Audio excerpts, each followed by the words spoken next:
très heureux que nous soyons tous là cet après-midi pour écouter quelqu'un qui parle bien. Et je voudrais bien tirer votre attention. Eric n'est pas un prédicateur qui crie. Vous devez comprendre, il ne crie pas. Dieu va faire ça. Il parle doucement. Il faut la simplifier. Et il faut bien écouter ce qu'il dit. Amen. Ceux qui ont besoin de l'onction quand on crie, il n'y a pas d'onction dans le cri aujourd'hui. Vous avez compris. L'onction sera dans la douceur. Il y avait un vent doux et léger. C'est là où était la grâce. Amen. Écoutez bien. Alors, c'est quelqu'un que j'aime bien. Ça fait tellement des années que je suis avec lui en train de l'encadrer. Quelqu'un de Seigneur. Quelqu'un qui marche avec Dieu, qui le craint, qui le respecte. Quelqu'un qui a le temps souvent de discuter avec Dieu. C'est quelqu'un qui parle bien. Humble de cœur, humble de l'esprit, humble en tout. Votre reste, on le connaît très bien. Et on a traversé des moments difficiles ensemble, mais il est toujours là. Et c'est un fils pour moi. Amen. C'est un fils pour moi. Et je peux dire un fils déjà aujourd'hui. Moi, je peux commencer déjà aujourd'hui. Alors je vous invite à recevoir avec un tonton Robert. Attends-moi le Seigneur très très fort.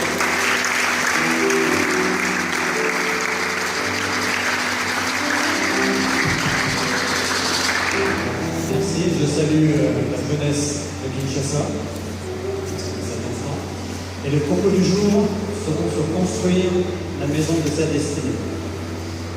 Et nous allons aborder 3 questions en particulier, parmi celles qu'il faut se poser dans ce domaine. Où construire? Comment? D'accord. Avec qui? Et nous allons commencer par le tout. La première chose que l'on peut se demander, effectivement, c'est où on va s'établir. Le Seigneur nous donne souvent un indice évident qui nous a fait naître à un endroit donné. C'est lui qui l'a choisi. Il sait ce qu'il fait. Et il peut, par la suite, nous envoyer dans d'autres villes, d'autres régions, d'autres pays. Mais c'est lui qui doit la reconduire, pas vos désirs. Je vois que beaucoup, dans la jeunesse d'Afrique et du Congo en particulier, rêvent des pays occidentaux, rêvent d'aller ailleurs. Ce qui est bizarre, c'est que la jeunesse de France fait exactement le même rêve, aller ailleurs. Et j'ai l'impression que c'est partout comme ça. Mais ça revient à mépriser le pays où le Seigneur nous a fait naître.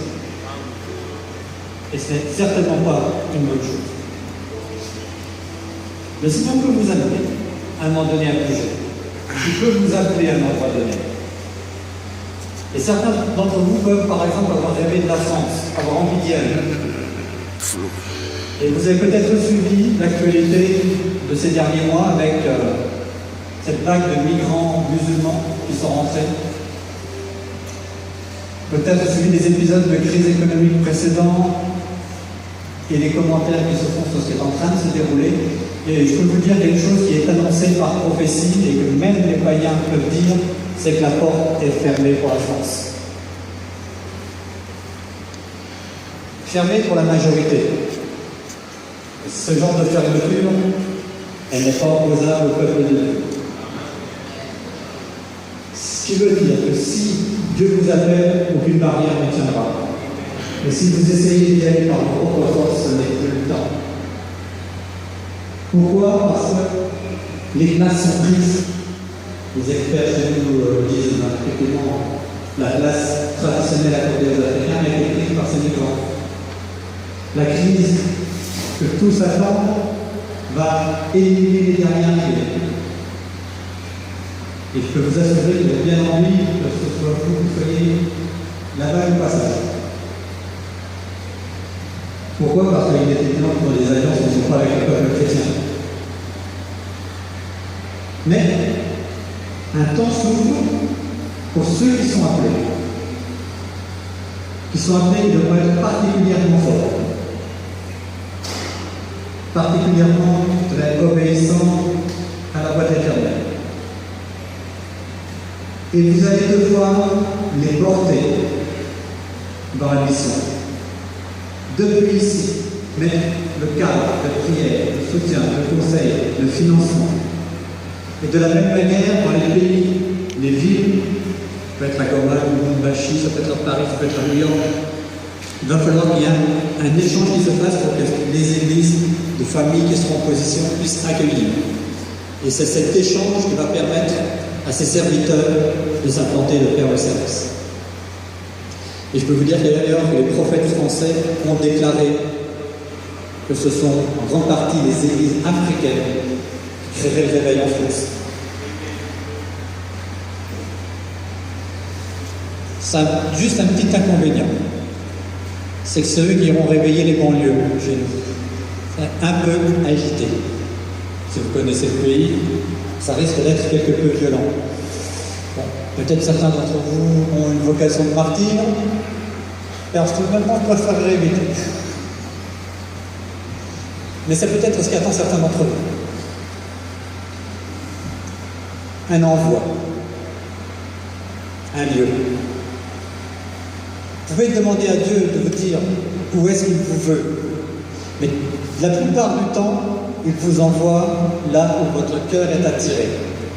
Parce que c'est lui qui met en fait cet amour pour une ville, pour une région, pour un pays en vous. Il ne veut pas vous envoyer sur un endroit que vous détesteriez par nature. 95% des cas. Les 5% qui restent, c'est pour tester votre obéissance et qu'il y aura cet amour pour le lieu après que vous ayez des goûts. Jamais ne vous laissera dans un endroit où vous seriez malheureux, c'est pas son but, il n'a que des plans de bonheur, pas de malheur. Un portage, un temps pour faire ces choses. Après, on rentre dans le comment. Le lieu peut vous être révélé, le comment aussi. Moi, je ne connais personne qui peut se dire qu'il va aller à un bon endroit s'il ne sait pas où, dès le départ. On ne prend pas sa voiture pour dire « je pars » et si on demande par quelle voie tu vas, dans quelle ville, « je sais pas, je pars, c'est bon ». On ne prend pas non plus un bateau pour aller n'importe où. On ne prend pas le départ d'une course en regardant ses pieds. Vous n'irez pas loin. Pourquoi est-ce que je dis cela? C'est parce que le plan, en fait, c'est Dieu qui va vous le donner. La plupart du temps, sous forme de ce que j'appellerais des rêves et des visions. Vous êtes la jeunesse. Vous êtes un trésor. Vous êtes la promesse pour une ville, pour une famille, pour un pays, pour l'Église. Je ne veux entendre personne dire qu'il est trop petit pour avoir une révélation de la part du Très-Haut, trop petit pour rentrer dans un projet, trop petit pour rentrer dans un service vis-à-vis du Seigneur. La parole nous dit qu'il a un plan pour chacun d'entre vous. Il a pris la peine de l'écrire. Il a donné un don spirituel à chacun de ceux qui ont été bénis et remplis du Saint-Esprit. Au moins un plan. Le Père vous a façonné dès le ventre de votre mère. Il n'a pas attendu comme ça, puis il dit « Oh, ben tiens, il arrive ». Il a pris soin. Alors si l'un d'entre vous se trouve trop petit, de la taille d'une graine de sève névée, n'oubliez pas que c'est devenu par la suite un grand arbre. Ne méprisez pas la parole en disant « Je suis trop petite chose ». Gna gna gna. Ça ne marche pas avec Dieu, ça. C'est de l'esprit de victime. Faites-lui confiance. Demandez-lui la révélation de ses rêves et de ses visions. Qu'est-ce que le rêve? Le rêve, je dirais que c'est ce que vous pouvez apporter dans le monde. C'est une direction. Les grands créateurs de ce monde, les créateurs d'entreprises, ceux qui ont fait de très grands projets, n'ont pas rêvé d'obtenir une fortune. Ça, c'est pas un rêve, c'est un désir inspiré par le monde. Quand le créateur de Facebook a créé son entreprise, Il ne s'est pas dit je vais gagner 1 milliard. Il a dit je vais connecter les gens. Quand on lui a demandé, parce que l'entreprise avait acquis beaucoup de valeur, vous pourriez la vendre. Il dit mais pour faire quoi? La seule chose que je sache faire, c'est connecter les gens. C'est mon rêve, et si je vendais l'entreprise, je recommencerais la même chose. Parce qu'on ne s'éloigne pas de son rêve. Vous pouvez demander ces choses. Le rêve, il ne sert même pas à être réalisé. Ce n'est pas son but. Le rêve, il ne sert que si vous le mettez en chemin. Ceux qui ont réalisé de grandes choses n'ont pas directement abouti au résultat. Ils ont souvent échoué et échoué encore. L'échec ne disqualifie personne. Je dis bien personne. C'est le fait de ne pas se relever qui disqualifie. Si vous faites confiance à Dieu, il vous relève toujours. Et l'échec vous apprendra les choses. Parfois, un peu d'humilité, parfois à affiner la pensée. J'aime bien cette idée d'Edison qui a créé l'ampoule après des centaines et des centaines de tentatives qui avaient échoué. On lui a demandé, vous n'avez pas été troublé par ces échecs? Il dit, mais j'ai pas échoué. J'ai trouvé des centaines de façons pour lesquelles ça ne marche pas. Il a fini par trouver la bonne. C'est dans cette voie qu'il faut aller. Pourquoi? Dieu avait positionné 12 tribus.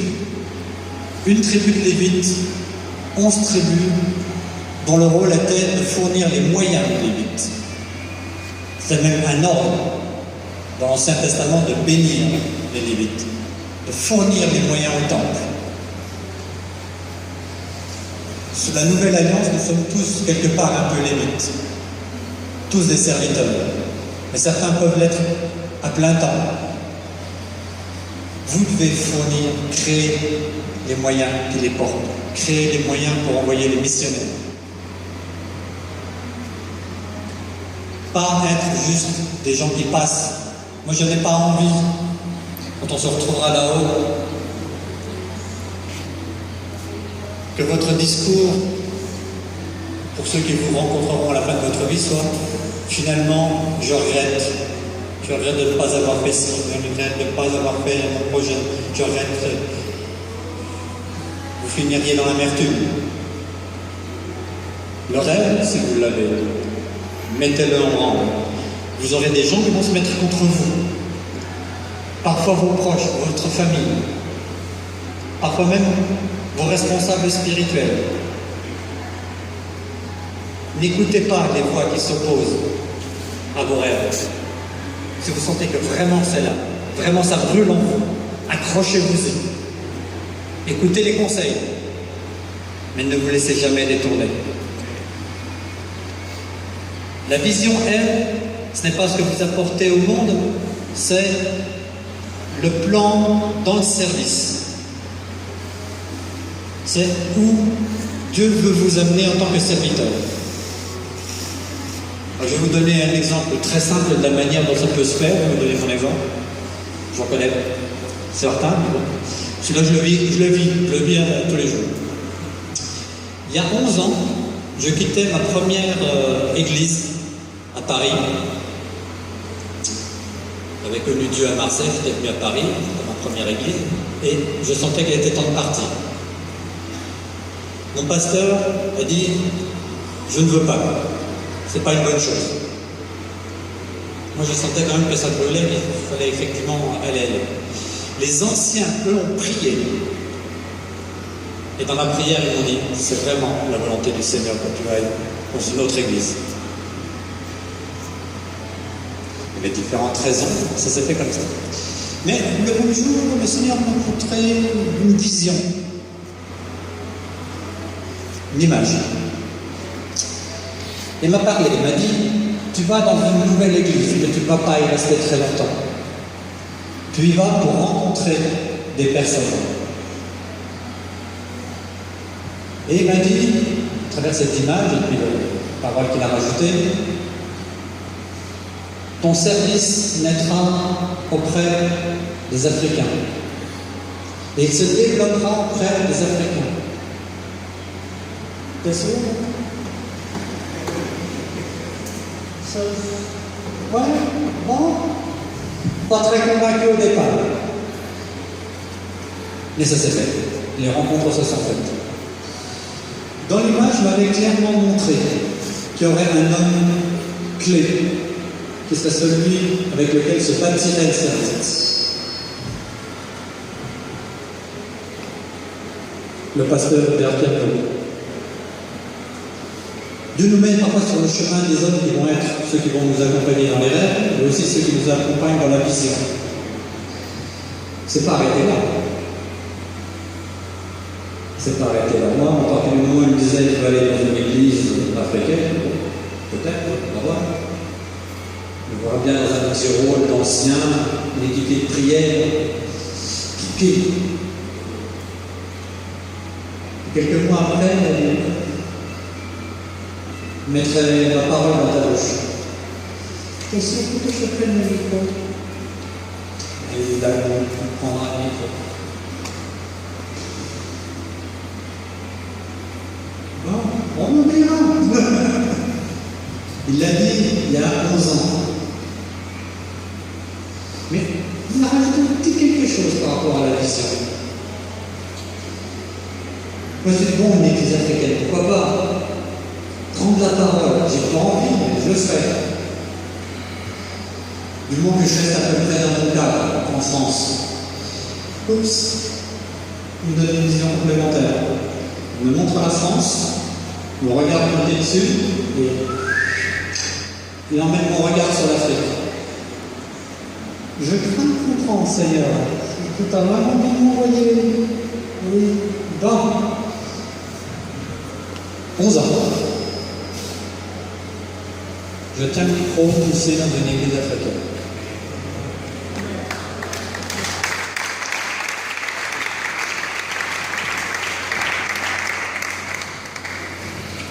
Alors on peut recevoir ces choses à travers des visions, à travers des paroles de prophétie. Accrochez-vous. Accrochez-vous.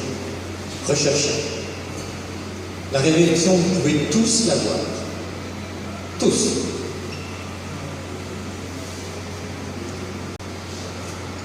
Vous pouvez rechercher, travailler à ça. Après, je vais parler de ceux qui se lancent au niveau du travail. Il y a une règle. On peut même le prendre dans la parole, c'est Proverbe 22, 29. Une des règles qu'on peut citer. Pour ceux qui en font dans le rêve, mais aussi pour ceux qui sont dans le service.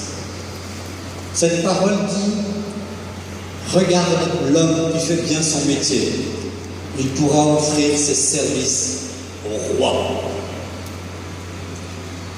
Il y a un impératif pour tout chrétien, que ce soit dans le service pour Dieu, ou dans le monde, à travers les entreprises, à travers le fait d'être salarié, ou quelques rôles que vous ayez dans la société, c'est de toujours faire impeccablement son travail. Dieu n'aime pas les médiocres. Dieu n'aime pas ceux qui tirent au flanc. Vous devez être des exemples là où vous êtes. Ne méprisez pas non plus les petits commencements.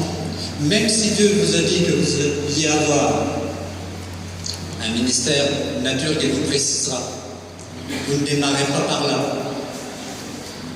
Même une église de 10 000 personnes peut commencer avec 2 ou 3.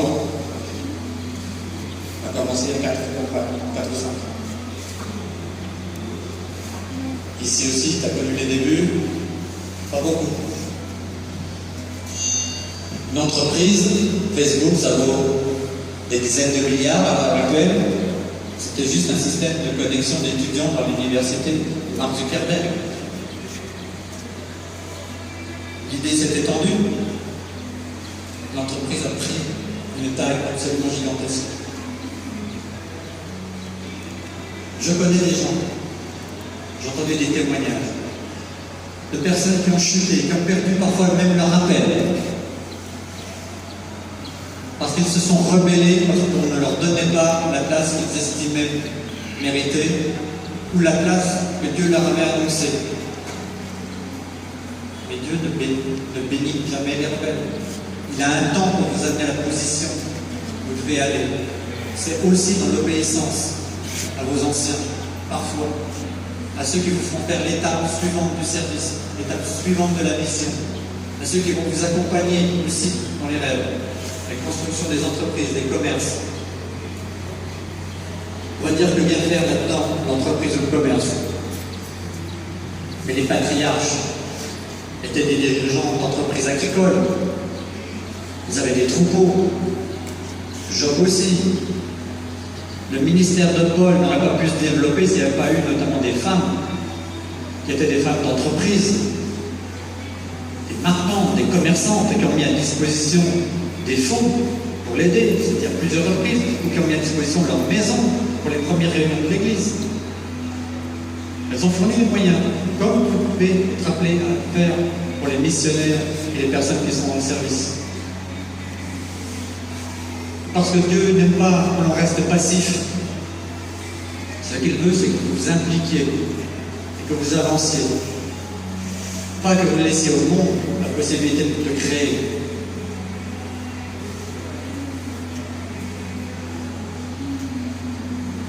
Il y a d'autres règles de base dans le domaine du travail.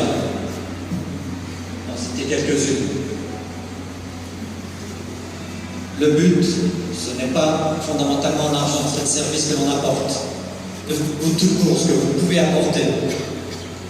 L'argent bien entendu. N'ayez pas de balance fausse. Payez correctement vos salariés. Ne leur volez pas leur salaire. Payez vos dettes. Toutes ces choses, vous les retrouverez dans la parole. Vous l'exposer, il y a un certain nombre de points qui doivent être dit. Et la parole nous dit, notamment dans Deutéronome 2,7, que Dieu bénit le travail de tes mains. Quand vous êtes dans l'obéissance, y compris dans le domaine du travail, vous aurez des fruits.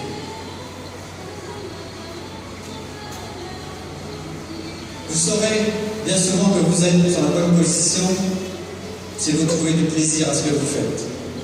Ce n'est pas forcément un gain gigantesque, mais simplement d'avoir le plaisir dans le travail que l'on fait et de le faire bien. Rien que cette notion de plaisir dans ce que l'on fait vous donne une indication que vous êtes au bon endroit, en quelque sorte, que ce soit modeste ou chef d'entreprise.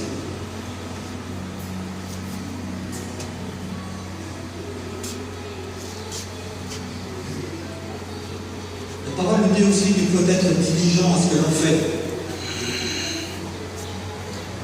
Travail, dès le matin, c'est trouver. Tant que vous êtes obéissant, vous semez et vous récolterez. Si vous avez des motifs malsains qui font dériver, à un moment donné, ce sont d'autres qui récolteront ce que vous aurez semé.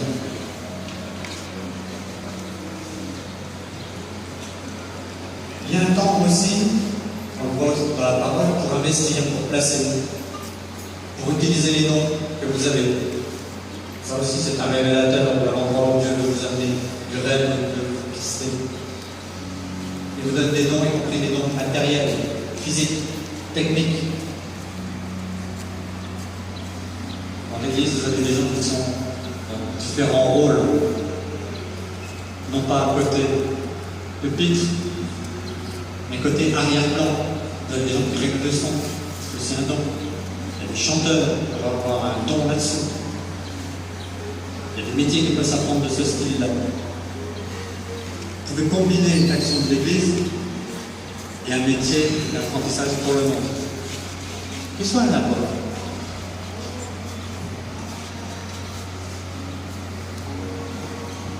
Je disais tout à l'heure, une richesse, parce que vous êtes une promesse. Cette promesse est à vous de l'affiner, à vous de la mettre en route. Peu importe qu'in fine vous réussissiez ou non dans votre rêve. Vous pourrait être fier de simplement d'être mis en marche et d'avoir obtenu quelque chose. De la même manière que Dieu, parfois, peut vous amener dans une vision, dans un rêve, et à un moment donné, dire hop, on arrête cette étape, on passe à la suivante. Je me rappelle certains serviteurs américains que j'ai entendu parler, par exemple le pasteur John Bever. Vous avez une église, vous êtes pasteur, vous êtes bien dans la vision que Dieu leur avait donnée. Et à un moment donné, il me dit, tu lâches ton église. Pas dans un mois ou dans un an, lâche ton église. Et je t'emmène ailleurs. Tu lâches ton église, c'est le cas de John Bever, je te fais évangéliser. Une nouvelle vision. Le fait d'en avoir reçu n'exclut jamais ce qui est reçu. La question suivante qu'il faut se poser, c'est comment vous remplissez avec qui? J'avoue qu'en France, le monde, la différence est plus grand-chose. Il y a des enquêtes qui ont été faites en Europe du Nord qui disent que 60% des pasteurs consultent Internet sur des sites de pornographie. Ces choses en Europe, on s'y est habitué. Mais je lisais récemment, et j'écoutais, que finalement, que vous en êtes au même temps. Juste 10 ou 15 ans de retard. Je m'étais imaginé, bêtement quelquefois, que les choses seraient plus propres, plus fondées. Mais en fin de compte, le monde nous propose des recettes poupées, des valeurs qui diffusent à travers la télévision, à travers la radio, la musique. Le système médiatique peut bien vous proposer. Et ça imprègne immense.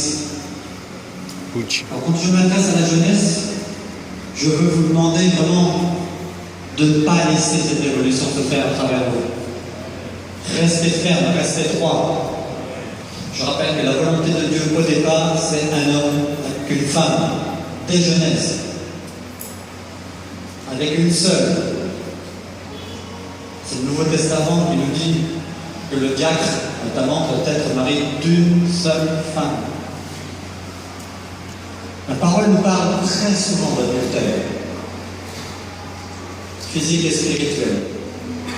C'est vraiment un enjeu. On n'a pas de relation en mariage, c'est de l'impureté. Porneia en grec, qui a donné le mot pornographie. Chaque fois que vous voyez le mot d'impureté dans la Bible, vous pouvez vous dire c'est de la pornographie. Pas de magazine, s'il vous plaît. Pas d'internet, de télévision, de vidéo. Pas de séduction, de jeux dans les boîtes. Je disais tout à l'heure, le où peut être problématique. Mais j'ai vu des gens aller en Europe, en France, arriver en retard à l'église et donner comme justification qu'ils étaient fatigués parce qu'ils étaient sortis en boîte la veille. Seigneur. J'en ai vu, on a entendu. Ils parlaient de leurs petites affaires. Vous avez tout à l'heure une éthique au travail, mais leurs petites affaires, c'était le niveau de trafic. Des gens que je croisais à la sortie de l'église.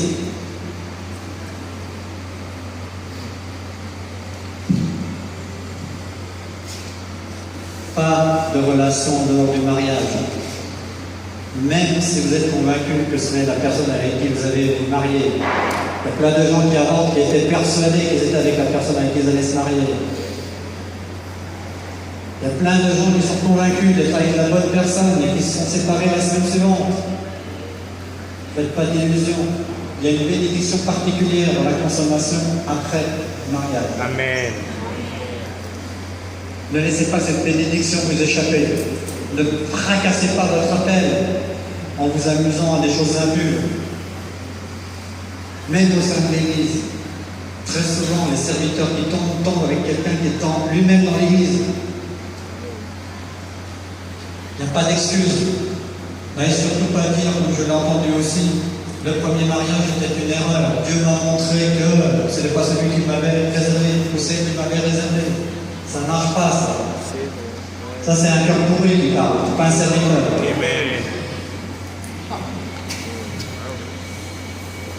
Il y a autre chose qui me désole. Toutes les civilisations qui sont arrivées à leur crépuscule ont favorisé le développement de l'homosexualité. Ils sont pratiquement toutes tombées peu de temps derrière. C'est vraiment un signe quand on a un développement de l'adultère ou un développement de l'homosexualité et qu'on le défend comme valeur en disant c'est pas grave, c'est une bonne chose, on s'amuse. Non, on s'amuse pas. On est la population qui va y être amenée, qui va y être soumise. Acceptable ou non. Dans certains pays, on a plus de 60% de la population qui a déjà pratiqué l'adultère en une fois. L'homosexualité, c'est 5 ou 6 passages dans la vie. Souvent au milieu d'une liste de péchés. N'en faites pas un centre de pensée par rapport à la pratique sexuelle. C'est pas le cas dans la vie. C'est pas le cas.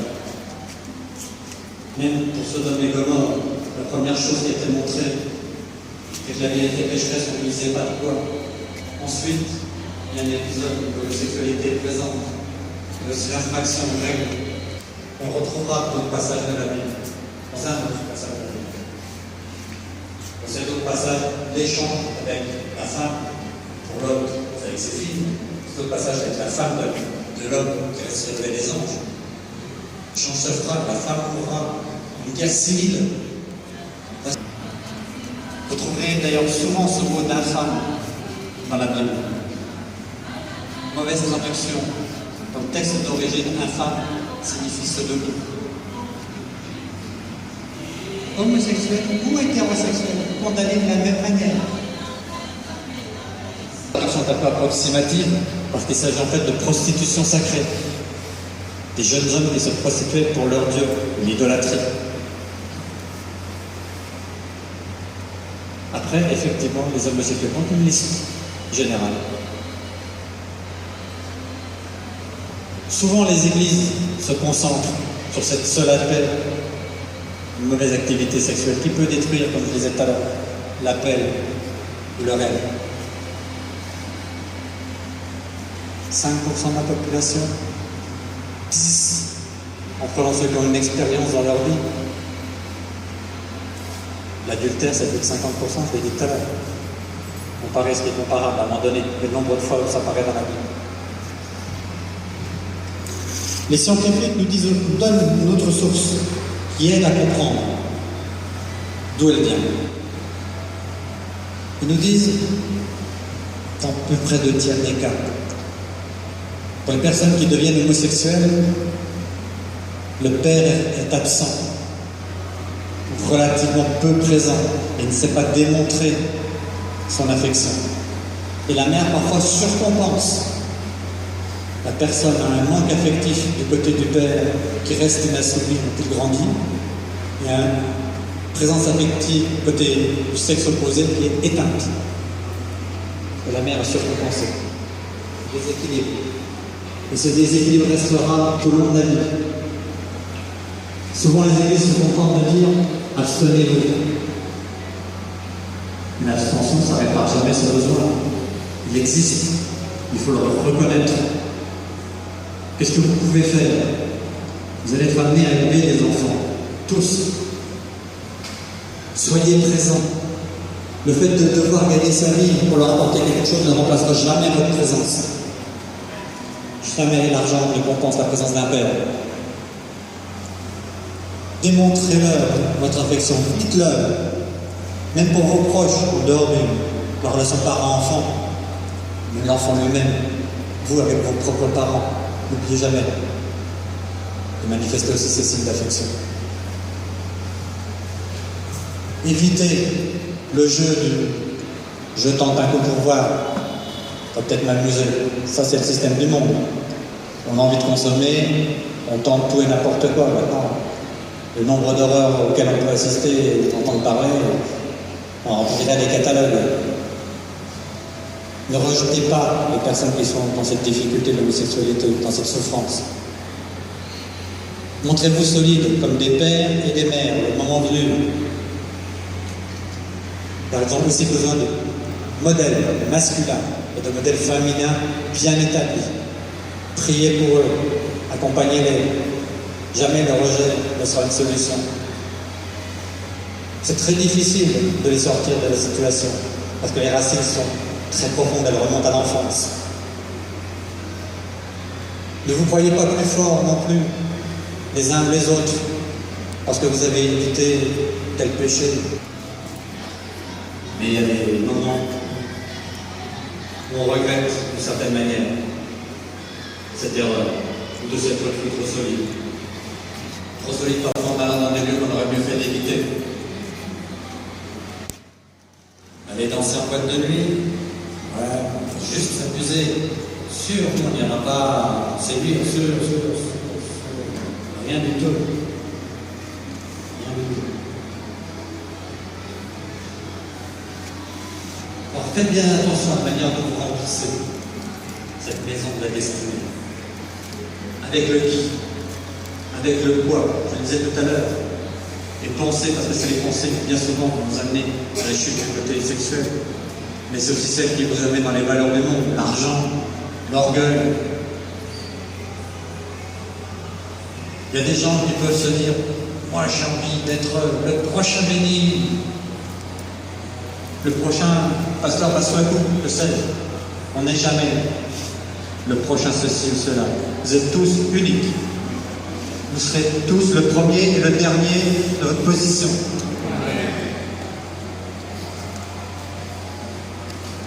Ce n'est pas non plus des choses comme je veux être le prochain président de la République ou je le serai dans 20 ans, dans 30 ans.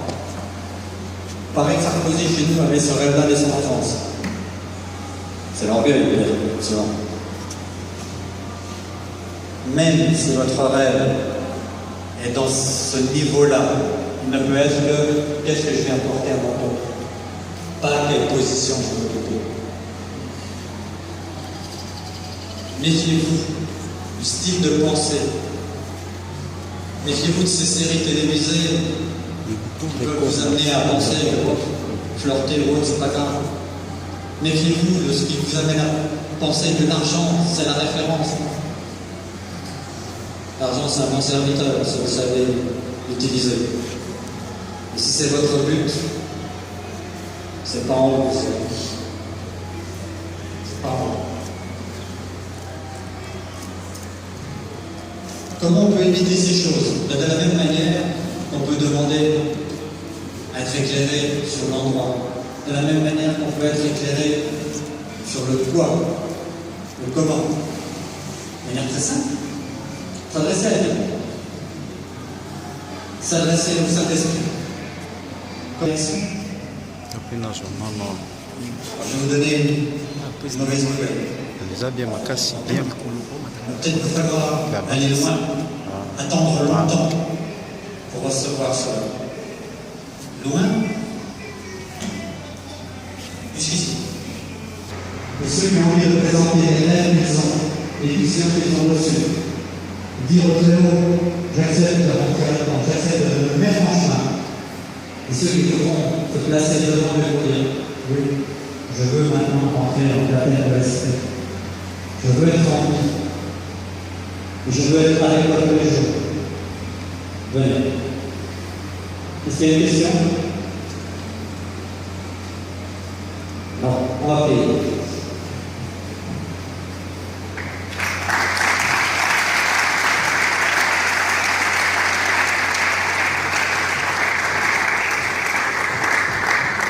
Nous allons prier.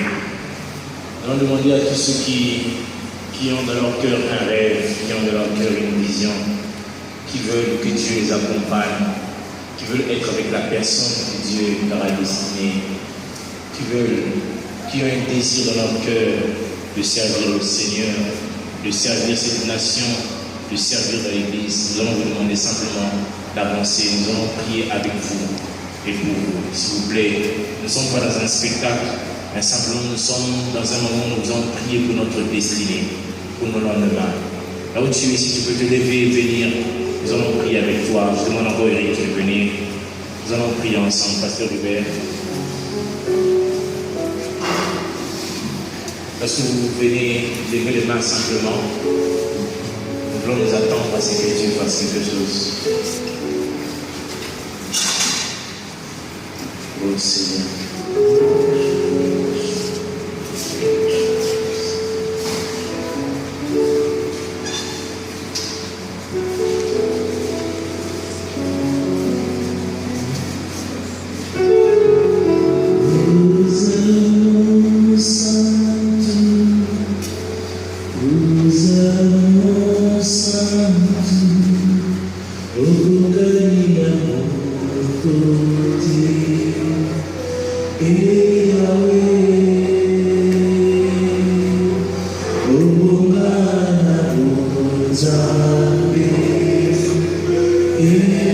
Est-ce qu'on peut chanter plus fort? Nous avons ça,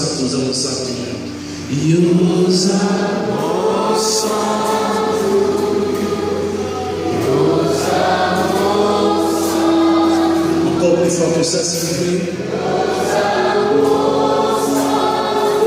Nous avons senti. Nous te dire.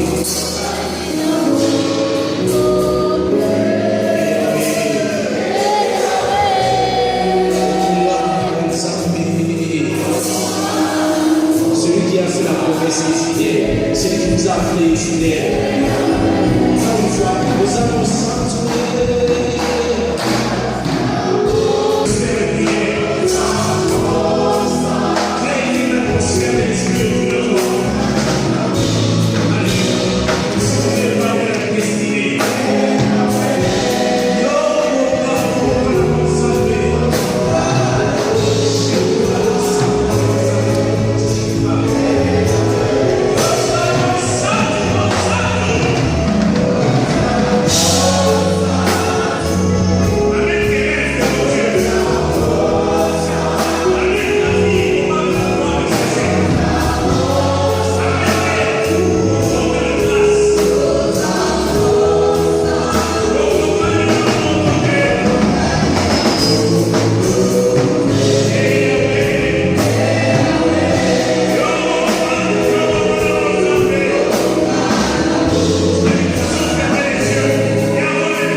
bénissons parce que tu es notre roi éternel. Il est comme toi. Toi qui n'as ni commencement ni fin. Toi qui appelles des choses qui n'existaient pas l'existence.